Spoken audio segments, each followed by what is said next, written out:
This is all the books that I read in 2025. I almost want to compare myself to all the YouTubers that I watch that read like 50 to 100 a year. But again, as I always say on this channel, that is not why we're here. We're here to enjoy reading and really digest reading. Again, if you read that 50, 100, 200 books, all the power to you, like nothing wrong with that. But it's also okay if you read less than that. So anyways, disclaimer over. I have read 13 books this year, 2025.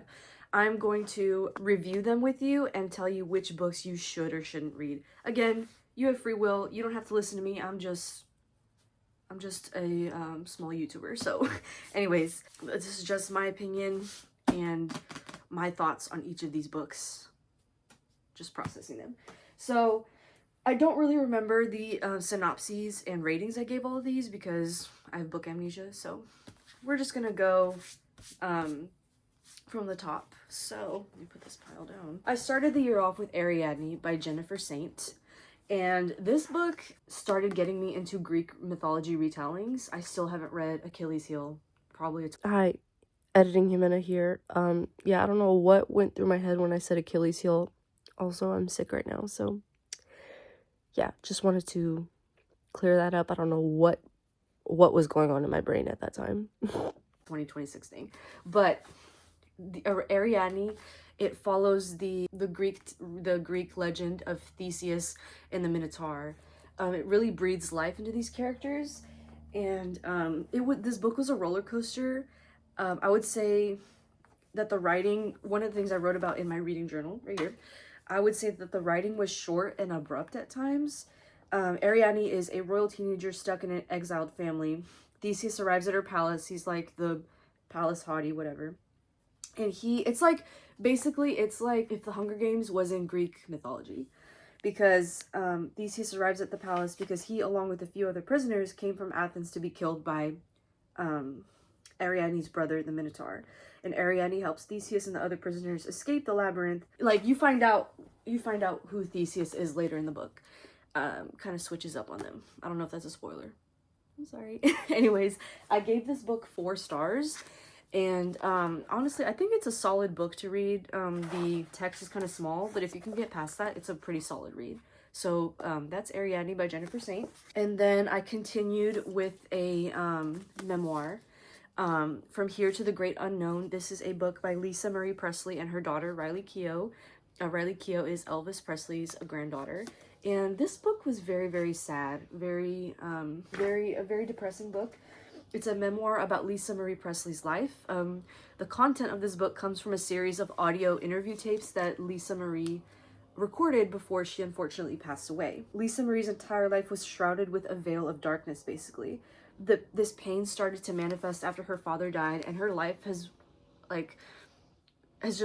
was just a series of bad thing happening after another. Why am I stuttering? Every page is just full of heartbreak. And as a reader, and especially me being an Elvis fan, like, I really feel for this family and just everything that they've had to go through. It's just very, very heartbreaking because she lost her father when she was 7 years old, I think, and just 7 or 9 years old, I can't remember.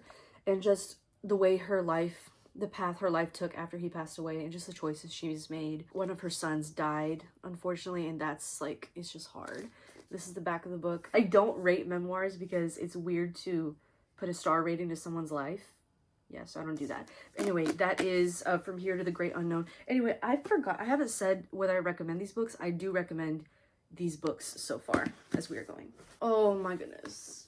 Don't even get me started with Lynn Painter and Better Than the Movies. I still haven't read the sequels to this, and I'm gonna get on that 2026, I promise you. I'm gonna also start doing monthly reading wrap-ups this new year because I've been neglecting to do that. I think I've done just like one this year, not even. This is, I think, the queen of young adult rom-coms. This is the cutest little book ever. So it's basically, I think it's like fake dating, right?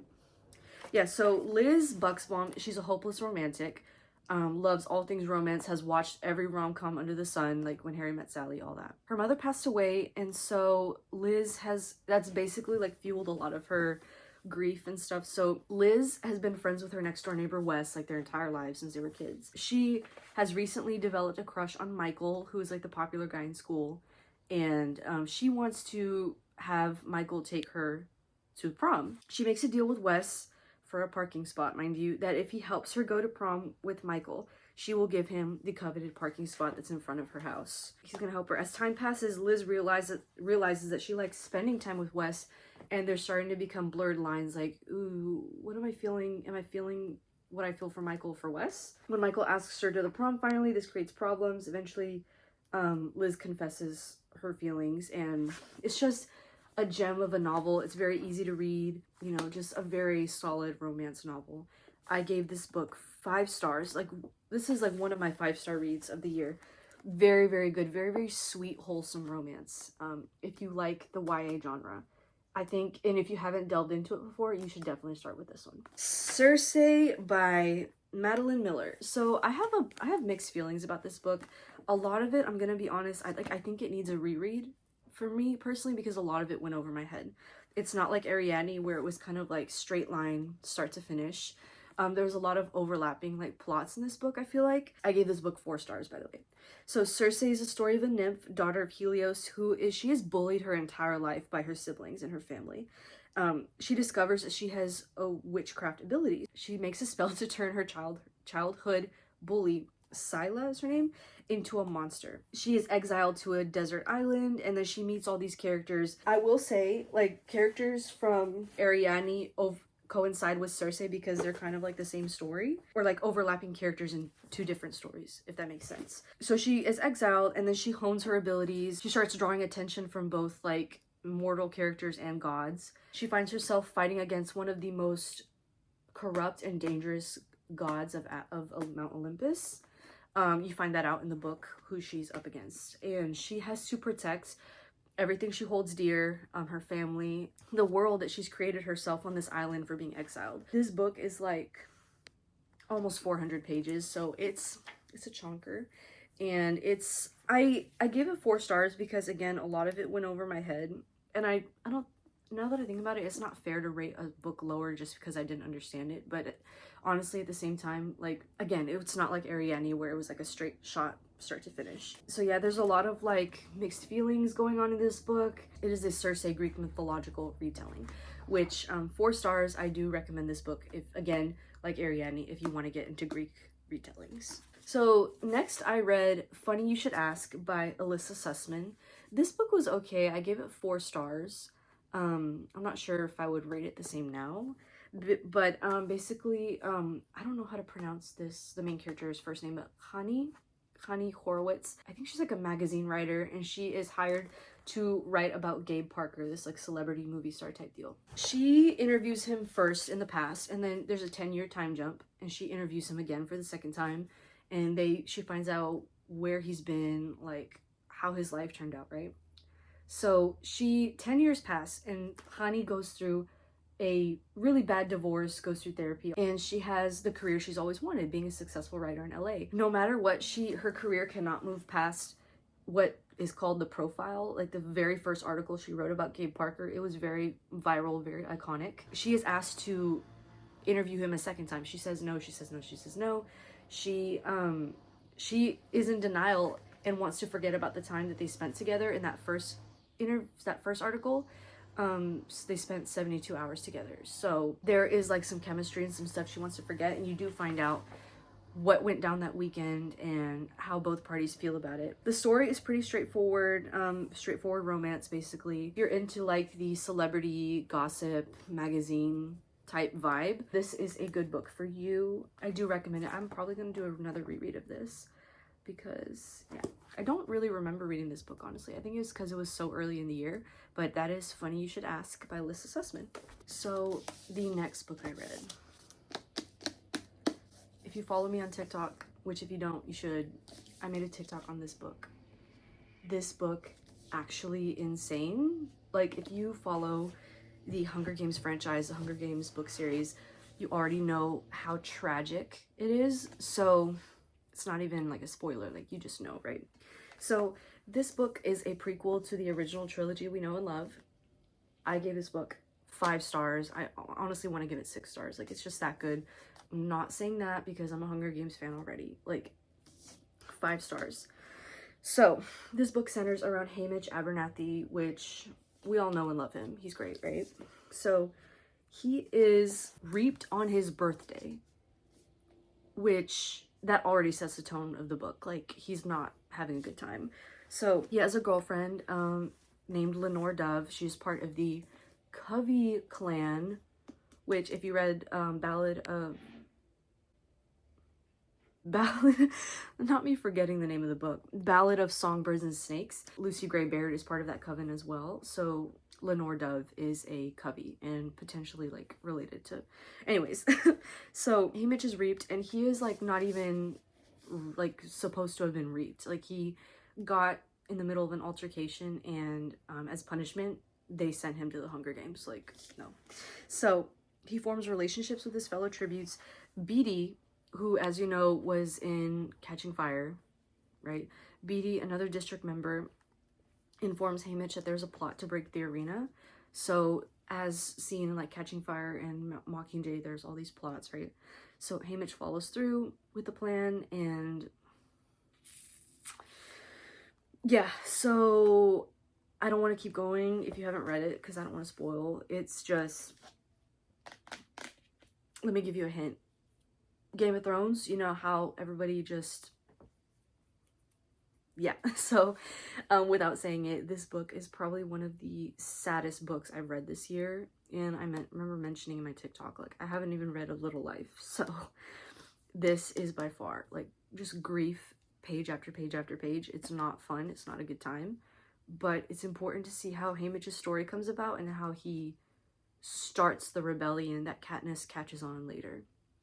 So this book is very worth it, even though it's sad. 5 stars. Very good read. Next, I read Funny Story by Emily Henry. Do not get mad at me. I have not read Great Big Beautiful Life. Don't get mad at me, please. So I think this is fake dating as well. I kind of forgot.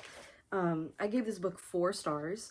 So Daphne and Miles are living together after their respective partners leave Daphne and Miles for each other. Yeah, it's one of those. So Daphne is finding herself in Waning Bay, Michigan, which is like the name of the town that the story is set in. She works in a library, which I loved about this book because I work in a library too.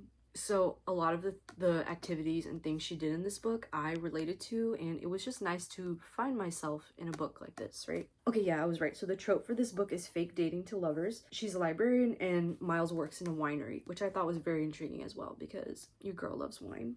So Daphne has an absentee father who has messed her up psychologically, so that contributes a lot to how her character is and the reason she is very untrustworthy, right?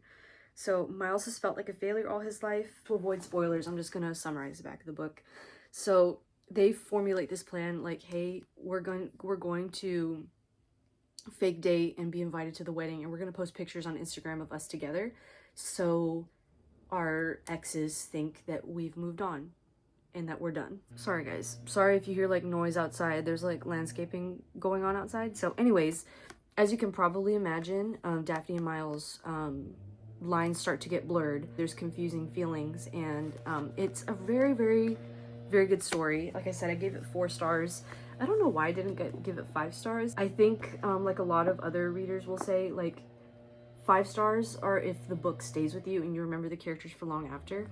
Didn't really happen for me, but other than that, solid story. I had the hardcover at first. I had to get the paperback because sensory, you know. So that is Funny Story. Okay, now for Graceland. I'm not gonna harp too much on this because, as I mentioned before on this channel, I don't like to diss books a lot because it just feels like negative and it doesn't go anywhere. So I gave this book 2 stars. And I'll explain why. The characters in this book, they were just not it. Like, okay, so the plot of the book. So it centers around 3 female characters. Hope, who is the mother of Dylan. She's rebellious. She has a lot of problems. Hope's mother is Olivia, who is the matriarch of the family. Hope is struggling to please everyone. Olivia, who is obsessed with Elvis, hence the name of the book, Graceland. She is convinced she's dying, so she insists on going to a final trip to Graceland. However, Hope, there's a secret plot where Hope fled Memphis years ago carrying a secret. You find out what the secret is in the book. Olivia is very stubborn, so she basically kidnaps Hope she kidnaps Dylan, the daughter, like takes her in their Volkswagen bug to Graceland without Hope even knowing. So that is a kidnapping plot right there. Hope needs to stop them before she exposes the truth, and there's a bunch of like family secrets and drama going on. They encounter jealous soap actors, free-range ferrets, and Elvis impersonators, and then there's like a bunch of hard truths that the family needs to accept. Despite the book being named Graceland, I feel like a lot of it, I didn't get Elvis from it. I don't know, this book was just a muddy for me, and would I recommend it? No, because I just didn't enjoy my time when I was reading this book. The whole time, I just wanted the book to be over, and I just did not find myself enjoying it like I did Sunrise on the Reaping and Funny Story and all those other ones. That is Graceland for you. 2 stars, just wasn't it for me. Okay, it's picking up a little bit with The Summer of Broken Rules by K.L. Walther. I gave this book 4 stars. If you love summery vibes, Cape Cod, Martha's Vineyard, which is where this book is set, if you like that vibe, this book is definitely for you. I loved that the text was big, so it was an easy read for me. I don't know if I need glasses, I hope not. There's a lot of grief in this book because the main character, Meredith Fox, she lost her sister, Claire, the year prior to the present timeline of this book. She died in a car accident, unfortunately. Ever since Meredith and her sister were babies, like their whole family has traveled to Martha's Vineyard as like, because they have like their own houses and cabins up there, so that's like their summer vacation. Meredith is grieving, so she is going through it really hard, right? This summer they're going to celebrate a wedding. Meredith's cousin is getting married, and also on top of that, on top of her sister dying, Meredith's boyfriend just broke up with her, so she was gonna take him to the wedding, and he's like, actually no, we're not doing that. So they do this game every year called Assassin, where it's played with like Nerf guns, so everybody takes like a piece of paper, and that's who they have to kill. Like that's their victim that they have to get with a Nerf gun, water gun. So it's pretty fun. But Meredith finds this cute groomsman there, and they form an alliance, and you know how that goes. It's giving very like summer loving, having a blast, like summer romance. Like it's just a perfect like cute little summer romance. This is definitely like a book to read by the pool, and I love the matte cover. It's just very good. There's like romantic feelings involved. She doesn't want to fall in love, but then she's like, oh, but I really do like him. So 4 stars. Very good, simple read. The Summer of Broken Rules. All right, guys, Just for the Summer by Abby Jimenez. 5 stars, like even 6 stars if I had to give a higher rating. Like this book is just that good. Let me break it down for you. So Emma, the main character, is scrolling on Reddit one day, and she finds this post by this guy named Justin, who says that every girl he goes out with breaks up with him and then finds her soulmate right after she breaks up with him. And Emma, just like for the fun of it, she comments under the post, and she's like, wow, the same thing's happening to me. So a conversation starts sparking, and Emma and Justin start relating to this predicament that they're in. While they're texting, they come up with a plan. They date each other. The curses will cancel out, and they'll go on to find their soulmate. And then Emma finds out that he's really cute, very attractive, and she ends up, so she's a travel nurse. So she ends up switching her schedule, her contract, to Minnesota, where he lives, so she can be near him to date him and find out if this actually works. As you might expect, like just the title, Just for the Summer, like this fling is supposed to be just for the summer. She has a toxic mother, a very absentee mother, that has affected her greatly, has affected her ability to love and trust other people. So that definitely plays a debilitating role in the relationship that they end up trying to have. So Justin would go to the ends of the earth for this woman. He is very, he does everything for her. There's a scene where he floats on a freaking like unicorn floaty in the rain to get to her while she's sick. I'm like, that's crazy. Justin's mom goes to jail. Like there's a lot going on in this book. It's 400 pages. So Justin's mom goes to jail for stuff she's done in her past, and Justin has to take custody of his 3 siblings. So he essentially becomes a dad, like overnight, right, to these children. And even though they're his siblings. So he's dealing with that. Emma's dealing with her mom. But at the way that they fight through those problems and end up together is so beautiful. Like if you're an acts of service girly, like this book is for you. I truly and wholly recommend this book. I recommend this author, even though this is the only book I've read of her. Like it's amazing. Like just 6 out of 6 stars, honestly, just for the summer. And then I went on to read Dead Poet Society. I keep forgetting to, at the end of the year, I just got lazy with star ratings. So I would give this book 4 stars, Dead Poet Society. I thought the book was written first, but apparently the movie was filmed and then the book was written by N.H. Kleinbaum, which is probably why the movie cover is on the front. Anyways, Dead Poet Society, set in the 50s in Vermont in this preparatory college academy, right? And you have this group of boys who their English teacher went on like sick leave or something. And so they bring in John Keating, who Robin Williams is John Keating, right? They bring him in and John Keating opens their minds up to all the possibilities of the world. Like, these kids are destined to become doctors, lawyers, things that they don't want to be, right?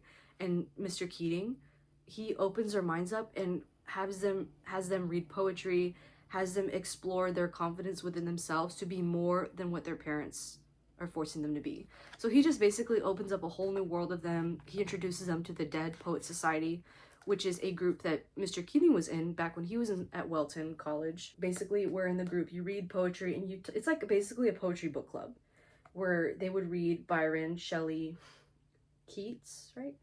And just discuss it and talk about it. And that discussing opens these kids up and just, it's like overwhelmingly positive for them. The book does end tragically, which I will never forgive. Like, this book and the movie, oh my gosh, like, it's very, very tears. It's a short little book. It's only like 160 pages. So if you want a fast read, you can do in a day, even though I didn't finish it in a day.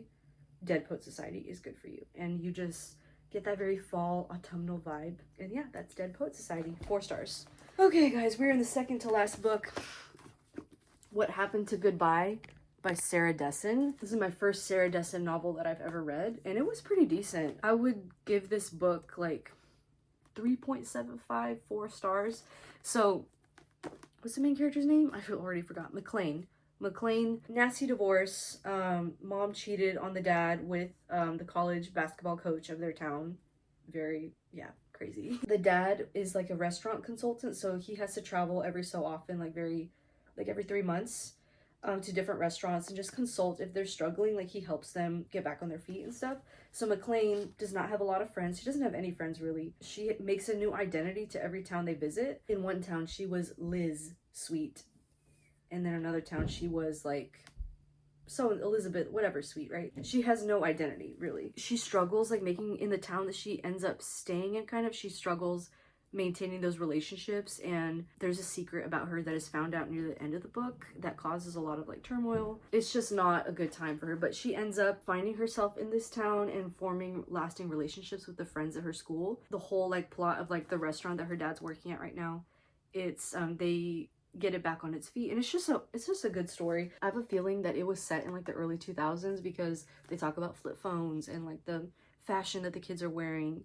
And I found that very refreshing. I think I've talked about it before, like not reading about 2020 books set in 2025. Like, I want something old, like something from my childhood. And this really, really reminded me of that. And so, yeah, that is What Happened to Goodbye by Sarah Dessen. All right, we are on, why is this like a workout for me? We are on our last book, The Love Hypothesis by Ali Hazelwood. I just finished this book like 20 minutes ago. Yeah, I read through it all, and then I found out there was a bonus chapter, which I don't know why it didn't occur to me because it's right here.